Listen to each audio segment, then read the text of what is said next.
More than 2 decades ago, the land on which Lwoba rice scheme stands was a desolate expanse whose soil was given over to a few shrubs and weeds. The place was a breeding ground for tsetse and was considered both uninhabitable and hardly viable for agriculture.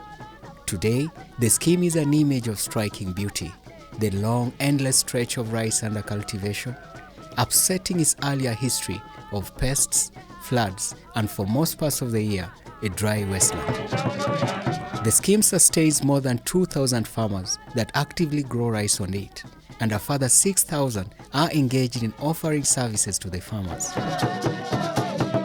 Every morning, hundreds of people can be seen making their way into the scheme, either in search of work for a daily wage or to tend to their crops. These lands, once abandoned and seemingly hopeless, are now alive, pulsing with life, as a powerful symbol to the district's relentless economic growth. The rice scheme is a private enterprise owned by Haji Ahmed Naleva. This is a farm of about 1,500 acres of rice. After school, I trained as an accounts clerk, and I started working. In a Tororo, South Phuket Cooperative Union. Then from there, I went to Chambogo, the present Chambogo University.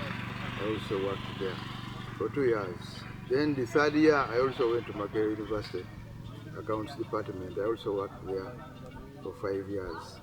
But I retired soon to go into farming. The reasons why I became a farmer, one is that my mother was a farmer, and right in the 50s, she was able to buy for me a bicycle, and at school I was the only person with a bicycle, so I felt that farming was good. It consists of a conglomerate of independent agro-enterprises managed by the different family members. These enterprises all engage on a purely business relationship. We started as a family business. When we started with just a small area. But after some time, when we were able to tap water from River Manafa, we saw that this water was enough to cover a bigger garden. So we portioned our farm into blocks. And of course, as a family, we could not farm all the land. So we opened up to outgrowers. Our main work is to provide this irrigation water.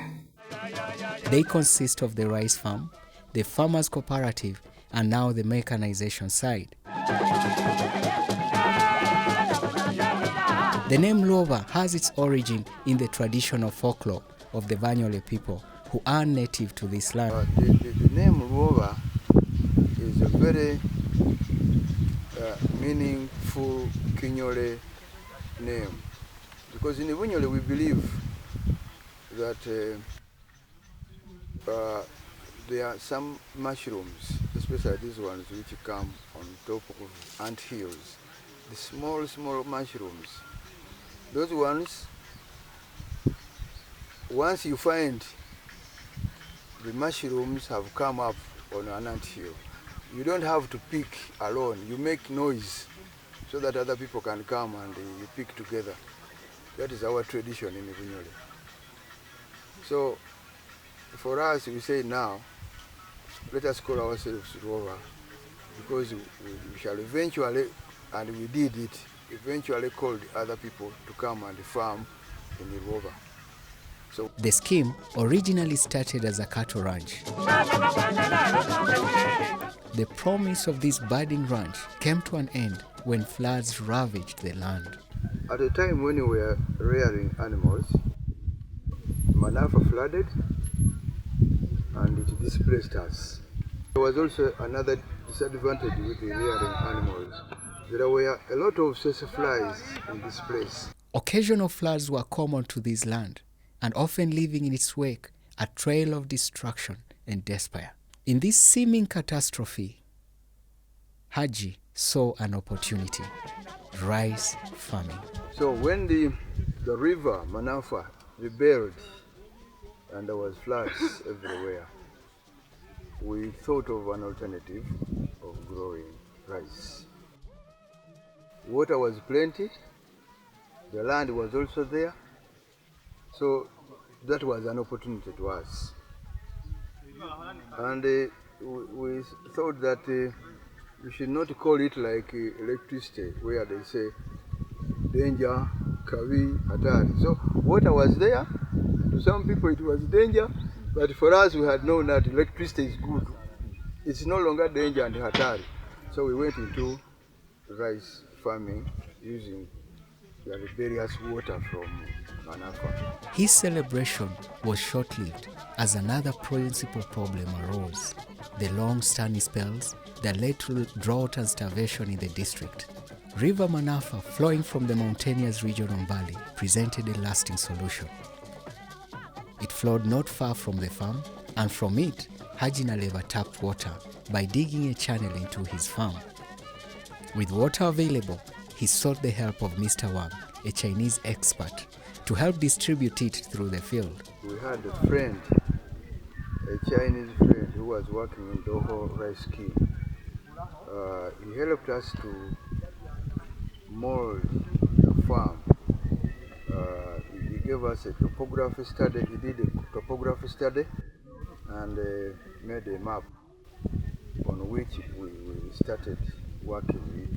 He drew what should be the channels, direction of the channels, the roads. He even made the costs, so that if we wanted to get money from the bank, we could do that. But he did a very good job. This was Mr. Lwoba. He was a Chinese expert. His plans were so exact because he planned this farm according to the levels of the farm. Because if you are digging a channel, you should know that that channel should be able to convey water up to where you want. And the levels matter a lot. So for him, using a Chinese expert eye, he didn't even need machines. This level, they call them what? Field lights. The man just came and said, water can go this side, water can go this side, you can make this. So when he sat down with the map of our farm, he made drawings to show that here you should put this, here you should put this.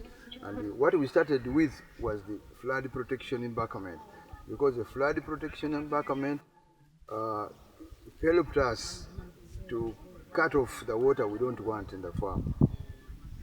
And it was also doubling as a road. It was also almost the same thing, because when you scoop water, when you scoop soil to make a road, then we were also making a channel which would release water from the farm when we don't want it. This completely turned around the land to one that could support rice farming throughout the whole year. He then invited and encouraged other farmers to join him, at first freely, but later they were compelled to pay a modest sum to help him with the irrigation and the water canal maintenance. If a farmer got a plot here and another one got a next plot there and another one there, so each one was struggling to make sure that water goes to its place. And in that process, we were digging these small sub-channels. And afterwards, we decided that maintenance of those channels should be done by Lwoba, so that the other farmer at the other end should not suffer, because some of these farmers in the middle have refused to clear the channel. So Lwoba started clearing these channels, and we do it ourselves now. So that made it necessary for us to charge some money so that we can be able to maintain those channels. Water management and land improvement led to a considerable improvement in the yields of the farmers, providing financial security and a good education to their children. We now have some success stories of women who have really succeeded, of students who have really succeeded. We have an old lady, Sauya Gabeya, we have Namdira Adia, we have another Namdira Fatuma, then I have a girl called Aisa. She has been able to educate her late sister's children up to university level. With the introduction of rice farming, I've seen my life changing. I'm in position to solve most of the problems which used to be hard before I could join rice farming. I've educated my 3 children up to university level. One is working at the Entebbe airport, one in Kampala, another one also stationed in Kampala. Lwoba Rice Scheme is located in the outlying areas of Doho Rice Scheme, a government-owned scheme. Together with other smallholder farmers, they consist of the 4th largest rice producers in the country. This is according to statistics at the Ministry of Agriculture. Water is central to life in rice farming. In Butaleja, the main sources of this precious commodity, apart from the rain, are Mpologoma River and River Manafa. If the rain fails short, so does the water meant for the scheme.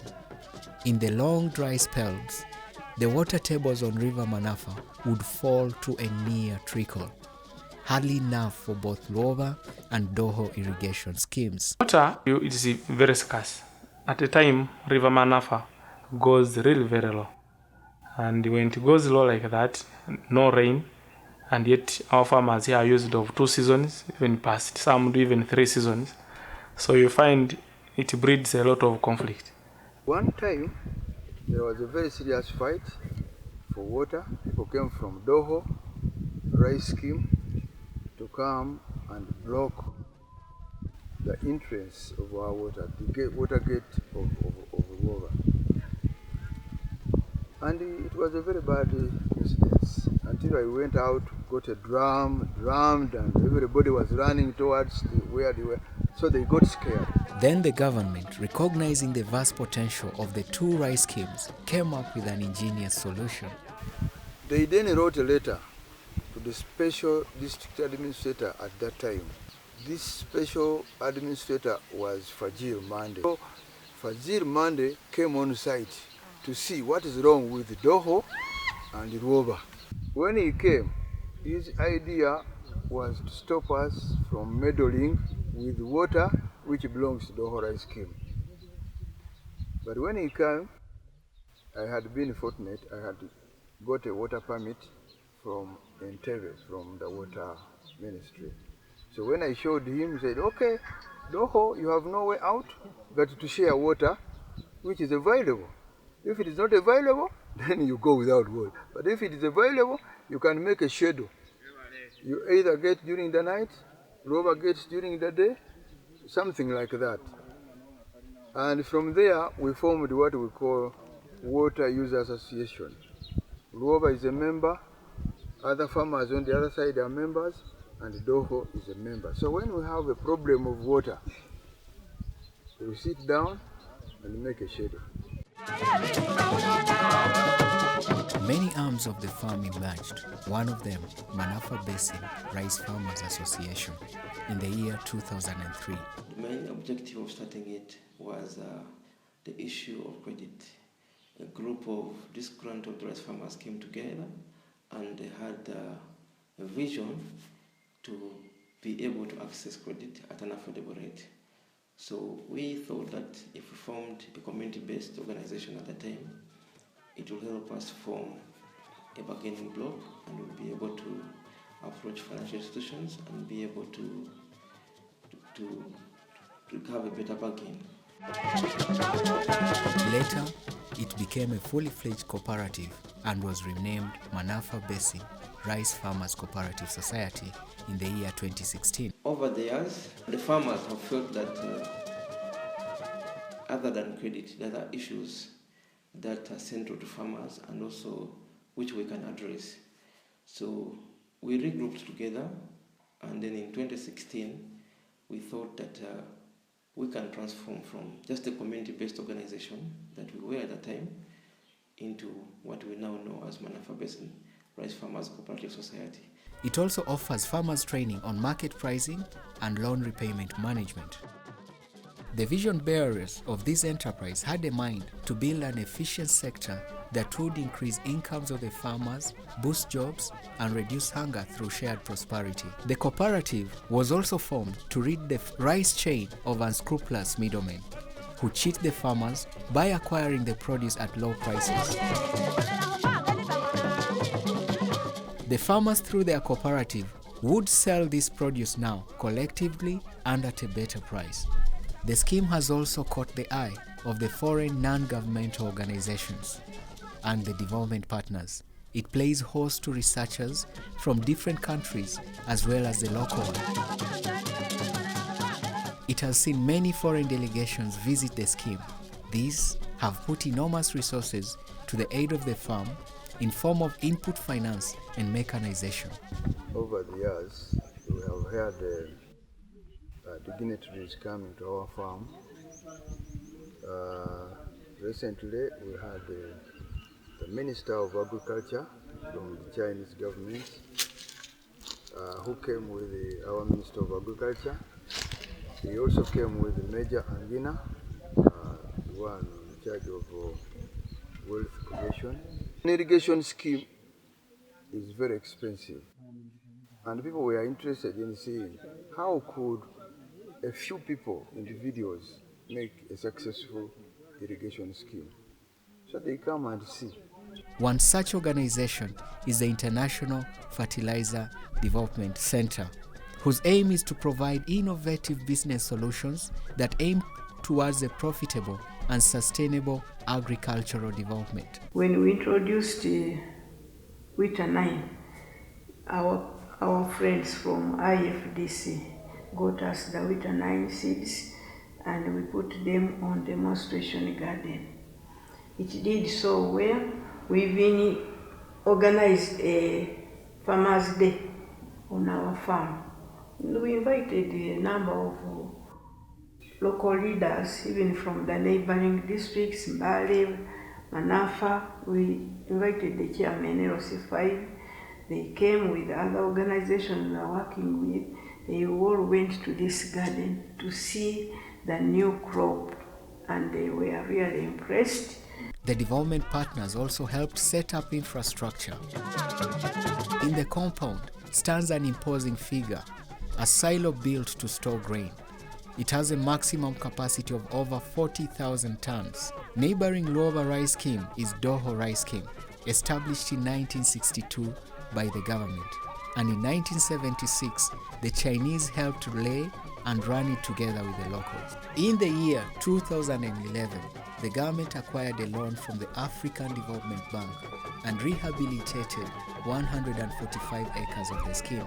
It involved construction of watergate channels to allow free flow of water. This was also helpful in another way. It eliminated flooding in the area that was occasioned by blocked water canals. This project came to be known as Doho Phase 1. There was the project of Doho 1, which was undertaken by the government of Uganda together with the African Development Bank. It has, over 4 years, it has been relevant to the people. Jubilant farmers with renewed expectation and a newfound hope looked forward to farming, albeit with much better yields. But this hope was short-lived, as the local newspapers brought to them these screaming headlines. It was a supposed government attempt to sell off the rehabilitated scheme to an unknown investor. People were sensitized from the very beginning. They even, some of them even accepted. They even wrote. I remember the first sensitization was in the Himutu, another one was in Bugombe, where they came and everybody signed and said, we have understood very well. We have no problem with the project. Now, when this one was over, that other camp came and said, they have received you. They are taking over your land, and you will never survive in this village because this is your source of income. It took a statement from the Ministry of Water and Environment to assuage the irate farmers. Following the completion of Doho Phase 1, the government decided to embark on Phase 2, which would see the remaining part of Doho Rice Scheme and the privately owned schemes get a facelift. It came with a promise to lower the cost of production and boost agriculture. It would also allow the seamless movement of rice from the rice fields to the markets. Most importantly, the new look would allow mechanization. But amid this beautiful project, embers of dissent, rivalry, and disintegration were burning red hot. Issues of land in Uganda, you know very well that they have been so sensitive that if I talk, go on media and I say this is happening, and someone else says, goes on media and says, no, that is not the truth, definitely we will have two sides. So I've been having the two sides. Those who are saying, no, the project won't take our land, and then another side saying, no, the project is very good. The cause of these conflicts is slightly something behind the years. Utareja, for about 20 years, has lived in two political camps. When you talk about LC1, LC2, 3, then 5, and MPs, these two camps have been very strong. You either belong to the other camp or to the other camp. When one of these camps is seen developing an area or is behind a certain development, the other camp will fight to fail this one, so that they don't last long. Now, it is the same thing exactly which happened. All this fed on the people's fears, creating uncertainty. The government's effort to rehabilitate Bira Lwoba project in Phase 2 now faced its greatest challenge, lack of goodwill from the locals. Now, when it came to that level, government had no alternative. We had to exercise people, had to involve Ministry of Water and Environment. We took both camps to Kampala. They came again and explained to the people. But in fact, in Kampala, everybody signed, accepting that we have understood now, there is no problem. It was at this meeting that a unified position was reached. This had been a well-intentioned project that nearly failed due to poor community engagement and political bickering. Yet in the midst of this confusion, strong voices continue to educate the masses on this project. The district administration has also embarked on mass sensitization. Haji Naleva remains greatly optimistic about the gains in this project and has become one of the few landowners of the private schemes to open its doors wide for this project. It's good luck that after rehabilitation, the cost of production will go down in a form of now machinery will be able to move to different plots, and then even carrying the produce, carrying the rice from the farm to the mills will also be less expensive because manual labor will almost be eliminated. We also expect that water conveyance will be very, very good because there are times when water is not enough and we have to share the little water which is there. If the channels are good and well made, and every farm, every plot will be able to access water. So we expect that the profit margin will go up. A new narrative is slowly taking shape in this place. Attracted by the returns from rice, more and more people are joining rice farming. A bird's eye view of the district shows growing centers, schools, and various constructions taking place. Better modern homesteads are being built, while for some, rice has come with the ability to access better education for their children. Rice growing has helped me. I have 4 children in secondary school, 3 boys. 1 boy is in his senior 5, 1 boy is in his senior 3, and a girl and a boy they are in senior 1. Rice has improved the people's livelihood. Himutu Mazimasa Kachonga, where rice is grown extensively or intensively, is quite different economically in Utareja here. To Haji Naleva, this growing success is a vindication of sorts. He recalls times when rice farming was thought unproductive. He also recalls the numerous battles and challenges. But there were no roads at that time.